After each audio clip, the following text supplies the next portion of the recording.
ইবনে রাজাব রহমতুল্লাহ আলাইহি বলেছেন, বড় একজন ইমাম ছিলেন, তিনি বলেছেন যে প্রতিটি মানুষের নেচারে হিংসা আছে, হিংসা প্রত্যেকের আছে, কিন্তু জ্ঞানী মানুষ, পরেজগার মানুষ, আল্লাহ ভীরু মানুষ, যার মধ্যে আল্লাহর ভয় ভীতি আছে, সেই ব্যক্তি সেটাকে অন্তরে ধৈর্যও রাখে না আর প্রকাশও করে না, প্রতিক্রিয়া দেখায় না। তার অন্তরে হিংসা হঠাৎ করে চলে আসতে পারে, মানুষ তো, মানুষের একটি প্রকৃতি, নেচার।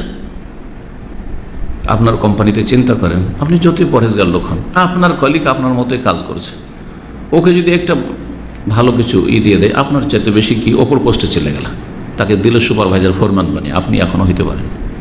স্বাভাবিক হঠাৎ করে একটা হিংসা আসবে না? কিন্তু প্রথম কথা, তার প্রতিক্রিয়া দেখাবেন না, প্রতিক্রিয়া কথা কাজের মাধ্যমে দেখাবেন না। 2 নম্বর, অন্তরে যে কথাটি আসলে সেটাকে ধরে রাখবেন না, বদ্ধপরিকর করে অন্তর থেকে মুছে দেওয়ার চেষ্টা করবেন, জিকির আজকারের মাধ্যমে, তওবা ইস্তেগফারের মাধ্যমে এবং আল্লাহর কাছে চাওয়ার মাধ্যমে। আল্লাহ ওকে দিতে পারে, ওর চাইতে বেশি আমাকে দিতে পারেন আল্লাহ, ব্যাস হয়ে গেল। কিন্তু যার মধ্যে আল্লাহর ভয় নেই, তাকওয়া পরহেজগারি আর সেই ইমান, মজবুত ইমান নেই, সেই ব্যক্তি প্রতিক্রিয়া দেখাতে লাগবে, অন্তরে সে হিংসাটাকে ধরে রাখবে, যার ফলে আচ্ছা উপরে গেছে, আচ্ছা ওকে নামাচ্ছি, আমি উপরে যাচ্ছি, দেখছি।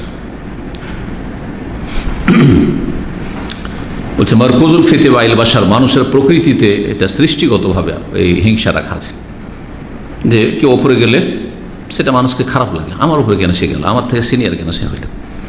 কিন্তু মানুষ বিভিন্ন স্তরে রয়েছে, সব হিংসুক এক স্তরের নয়, বা যারই অন্তরে হিংসা হয় সবাই একই রকমের নয়। মিনহু মাইয়াস আফি জাওয়াল নেমাতিল মাহসুদ বিল বাগি আলাইহি বিল কওল ওয়াল ফি'লি, কোন কোন হিংসুক আছে যে যার হিংসা করে তার নিয়ামতটাকে নষ্ট করার চেষ্টা করেছে, সীমা লঙ্ঘন করে, বাড়াবাড়ি করে, জুলম অত্যাচার করে, কথা খারাপ আচরণের মাধ্যমে, খারাপ কথার মাধ্যমে, চুগলখড়ি করে, হ্যাঁ, গীবত করে, তাকে ছোট করার চেষ্টা করে, খাটো করার চেষ্টা করে।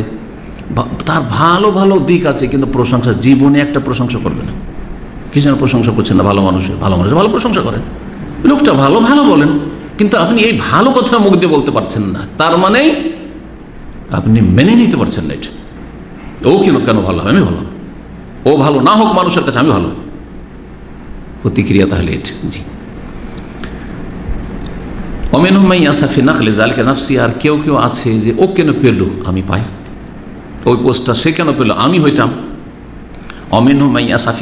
মাহসুদ ফাকাত মিন গায়রি নাখলি যালিকা নাফসি, নিজের জন্য চাই না, আমার হোক আর না হোক, কিন্তু ওর কাছে না থাক, এরকম কেউ আছে। এগুলো সবগুলো নিন্দনীয়, এগুলো কোনোটাই ভালো না। আর এক শ্রেণীর লোক আছে হিংসার ক্ষেত্রে, যদি হিংসা হয়ে যায় কিন্তু সে হিংসা অনুযায়ী কাজ করে না, হিংসা এসছে অন্তর থেকে উড়িয়ে দেওয়ার চেষ্টা করলো, কোনো সীমা লঙ্ঘন করলো না, বাড়াবাড়ি করলো না। হাসান বাসরী রহমতুল্লাহ বলেছে, আন্নাহু লা ইয়াসমু বিযালিক, অন্তরে হিংসা আসলো কিন্তু হিংসার মাধ্যমে কোনো প্রতিক্রিয়া দেখালো না এবং সেটাকে ধরেও রাখলো না অন্তরে, তাহলে ইনশাআল্লাহ গুনাহ হবে না। এর চাইতে উচ্চ স্তরের ভালো মানুষ, যেমনটা বললাম যে হিংসা কিন্তু সবার অন্তরে কম বেশি আছে। সবচেয়ে ভালো মানুষ এই ক্ষেত্রে যখনই অন্তরে হিংসা অনুভব করবে, সাফি ইজালাতিহি, সেটাকে দ্রুত দূর করার চেষ্টা করে, মুছে দেওয়ার চেষ্টা করবে না। আস্তাগফিরুল্লাহ, আল্লাহর জিনিস দিয়েছে, আমার জিনিস দিয়েছে নাকি, ওটা তো আমার না, ওটা ওর ভাগ্যের জিনিস, ওর ভাগ্যে ছিল, পেয়েছে। অফিল এহসান ইলাল মাহসুদ, বরং যখনই কোনো খারাপ কথা আসবে তার সম্পর্কে, তখন তার সাথে আরো ভালো আচরণ করবে। বেবদাইল এহসান ইলাইহি, আরো ভালো আচরণ করবে, খারাপ না করে ভালো আচরণ করবে, তার জন্য দোয়া করবে। দোয়া লাহু নাশরু ফাজাইলি, তার যে ফজিলতের দিক আছে, মর্যাদার দিক আছে, সম্মানের দিক আছে, গুণগুলো বয়ান করবে। তার খারাপ না বলে কি বলবে, মাশাআল্লাহ মাশাআল্লাহ, উনি অনেক ভালো, এই জন্য মাশাআল্লাহ বলতে আছে। কারো ছেলে খুব সুন্দর দেখতে, আর মাশাআল্লাহ খুব ভালো একটা ফ্যাসিলিটি পেয়েছেন, এই বছরে আপনার 500 রিয়াল, একেবারে 500 রিয়াল বেতন বেড়ে গেছে, আর সব জানতে পারলাম, আপনার সাথী সঙ্গীরা জানতে পারলো, মাশাআল্লাহ আলহামদুলিল্লাহ, আল্লাহ নিয়ামত আপনাকে দিয়েছে।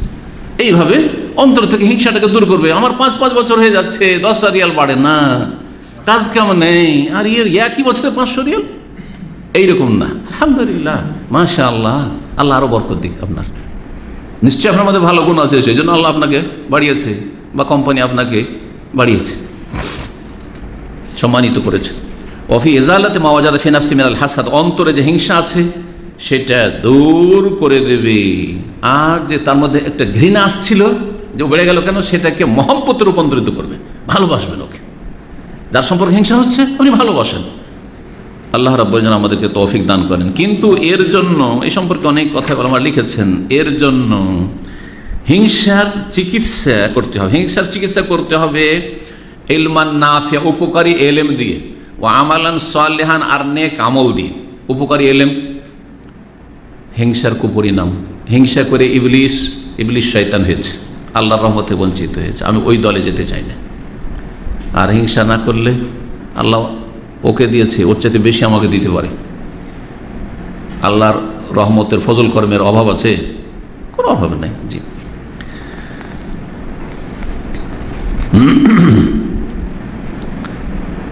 ইলমান নাফিয়ার মধ্যে ওলামারা বলেছেন যে হাসাদ, হিংসা করলে আমারই ক্ষতি, হিংসা করলে দুনিয়া এবং দিনের ক্ষেত্রে আমারই ক্ষতি। হিংসা যদি অন্তরে থাকে, হিংসার যে জ্বালা আছে, একটাও বলছিলাম, শুরুতে বলেছি, কিন্তু এই জ্বালা নিয়ে গিয়ে আপনি যখন শুবেন ঘুম আসবে না। মানুষের যখন ভিতরটা জ্বলতে থাকে তখন ঘুম আসতে চায় না। কিন্তু ভিতরটাকে সাফ করে কারোর সাথে ঝগড়া করে এসছেন, কারোর উপর আক্রোশ রেখে এসছেন, হিংসা রেখে এসছেন, ঘুম আসবে না। কিন্তু অন্তরটাকে পরিষ্কার করে দেন। এই জন্য সারাদিন যা হলো, যার সাথে যা কিছু হয়েছে, হতে পারে উচ্চবাচ্য হইতে পারে, দিলটাকে একদম সাফ করে দিয়ে আপনি গিয়ে দোয়া পড়ে ঘুমিয়ে যান, আরামসে ঘুমটা আসবে, কোনো কষ্ট নেই, মনে কোনো কষ্ট নেই। তো এটা হচ্ছে ইলমান উপকারী জ্ঞান, যে আমার হিংসা করে লাভ নেই, আরো কি আছে, ক্ষতি আছে, আমার শরীর স্বাস্থ্যের ক্ষতি আছে, টেনশন বাড়বে, মানসিক অশান্তি বাড়বে, দিন দুনিয়ার সব দিক থেকে ক্ষতি আছে, আমার গুনাহ বাড়বে এবং নেকি ধ্বংস হবে। উপকারী আমল বা নেক আমল, নেক আমলের মাধ্যমে সেটা হচ্ছে যে আপনি আল্লাহ রাব্বুল আলামিনের কাছে চাইবেন নেক আমলের মাধ্যমে, এবং আপনি আপনার জিকির আজকার বাড়াইবেন, তওবা ইস্তেগফার করবেন, এবং যার হিংসা আপনার অন্তরে কাজ করছে তার প্রশংসা করবেন। এবং আপনার মধ্যে যদি অহংকার এসে গিয়ে থাকে তো আপনি নিজে বিনয়ী হবেন, নিজেকে ছোট মনে করবেন, দুর্বল মনে করবেন। এইভাবে তো বলছেন যে এগুলি হচ্ছে ঔষধ, হিংসা যদি কারো অন্তরে থাকে, হিংসা দূর করার জন্য ঔষধ। কিন্তু এই ঔষধ হচ্ছে ইল্লা আন্নাহা মুররাতুন, তিক্ত ঔষধ। অ্যালোপ্যাথ ঔষধে কিছু বা বেশিরভাগই ওষুধ কিন্তু তিতা আছে না নেই? ট্যাবলেট চিবিয়ে খান তো দেখি, একমাত্র মিষ্টি ট্যাবলেট দু চারটা আছে হয়তো, না তো সবগুলি তো তিতা ট্যাবলেট। চিবিয়ে খেতে পারবে ট্যাবলেট? কিন্তু এমনি পানিতে গিলে খেয়ে নিছেন। হ্যাঁ, তো তিতার ট্যাবলেট কখনো কখনো খেতে হয়, তিতার ট্যাবলেট কখনো কখনো খেতে হয় যখন দেখা যাচ্ছে যে তিতার ট্যাবলেট ছাড়া বিকল্প নেই, আর এটা এভাবে চিবিয়ে খেতে হবে। বুঝা গেছে না? তিতা জিনিস মানুষ খায়, যেটা কষ্ট লাগে সেটাও খায়। নিজের বাচ্চারা ছোট বাচ্চাদেরকে দেখেছেন সিরাপ দেয়, এক তো মিষ্টি করা থেকে সিরাপ, তারপরও খেতে চাই না। ধর বাচ্চাটাকে ধরে চেপে, মা বাবা দুজনে চেপে ধরে আছে, মুখটাকে ফাড়ছে, ফেড়ে ঢুকাচ্ছে, বুঝেছেন কিসের জন্য? সুস্থ করার জন্য ছেলেটাকে। ঠিক ওই রকমই আল্লাহর কাছে সাহায্য চাইতে হবে এবং তিতা ওষুধ খাওয়ার চেষ্টা করতে হবে। মুজাহাদা নফস করতে হবে, নফসের বিরুদ্ধে জিহাদ করতে হবে। মন যেটা চাইছে তার বিরুদ্ধে, আল্লাযীনা জাহাদু ফিনা মুজাহাদা একটি খুব গুরুত্বপূর্ণ বিষয়। মন যা চাইছে তার বিরুদ্ধে আপনাকে চেষ্টা করতে হবে ভালোর দিকে যাওয়ার জন্য, যে আমি যেন আমার অন্তরটা পাপিষ্ট না হয়, নফসে আম্মারা না হয়, নফসে মুতমাইন্না বা নফসে লাওয়ামা। খারাপ কথা এসেছিল, আমি তিরস্কার করে, নিজেকে ধিক্কার দিয়ে তিরস্কার দিয়ে আমি তার থেকে মুক্ত হওয়ার চেষ্টা করলাম। বেশি বেশি জিকির আজকার করেন, তার মধ্যে গুরুত্বপূর্ণ জিকির হচ্ছে লা হাওলা ওয়ালা কুওয়াতা ইল্লা বিল্লাহ। আল্লাহ ছাড়া আমার কোনো ক্ষমতা নেই, কোনো শক্তি সামর্থ্য নেই। লা হাওলা ওয়ালা কুওয়াতা ইল্লা বিল্লাহ। তো আল্লাহ যদি আমাকে ক্ষমতা দেন তো ওর চাইতে আমি বেড়ে যাবো।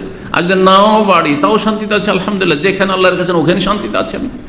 জি, আল্লাহ আমার এটাই ভাগ্যে জুটিয়েছিল। আল্লাহ রাব্বুল আলামিন যেন আমাদেরকে দিন দুনিয়ার সার্বিক কল্যাণ দান করেন এবং সমস্ত রকমের খারাপ চরিত্র থেকে, হিংসা থেকে, বিদ্বেষ থেকে, বিশেষ করে যে হিংসা সম্পর্কে আলোচনা করলাম তার অনিষ্ট থেকে আল্লাহ আমাদের হেফাজত করেন। ও সাল্লাল্লাহু আলা নবিয়িনা মুহাম্মদ।